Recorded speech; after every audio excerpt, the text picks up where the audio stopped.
இப்போ பசி எடுத்து அம்மாவுக்கு எல்லா அபிஷேகம் பண்ணி அம்மாவை இப்போ சாத்தப்பட்டிருக்கு. இன்னும் வரல.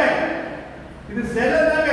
உலகத்துல புரிஞ்சீங்க, எந்த கோயிலையும் உலகத்துல கடவுள் கருவறையில் இருப்பதே கிடையாது. இது சத்தியம். யாராவது பலமான சித்தர்கள், ரிஷிகள், மகான்கள் கூப்பிட்டா அந்த ஒரு சித்திகை நேரம் அந்த கருவறையில் வந்துட்டு அந்த கடவுள் போயிடுவாங்க, அத்தருக்கு போயிடுவாங்க. 24 மணி நேரமும் ஒரு கருவறையில் தெய்வங்கள் இருப்பதில்லை. இப்போ அம்பாளுக்கு தேவாபிஷேகம்.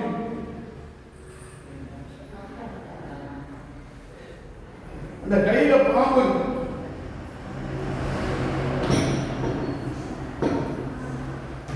துர்காதேவி.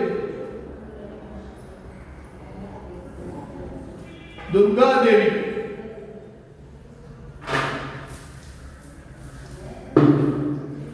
மகாமேரு, பெருமாளுடைய அம்சம். செல்வத்தை வாரி வாரி கொடுப்பார். மகாமேரு. இது மகாலட்சுமி.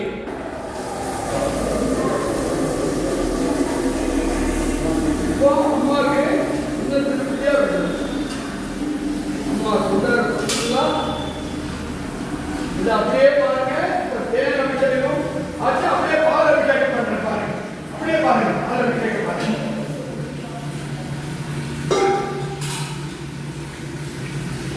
அப்படியே பால் அபிஷேகம் பத்திரகாளியம் பாருங்க. அம்மா எப்படி சாப்பிடுறாங்க பாருங்க. அம்மா எப்படி சாப்பிடுறாங்க பாருங்க. அம்மா எப்படி சாப்பிடுறாங்க பாருங்க. துர்காதேவி பாருங்க. துர்காதேவிக்கு பால் அபிஷேகம்.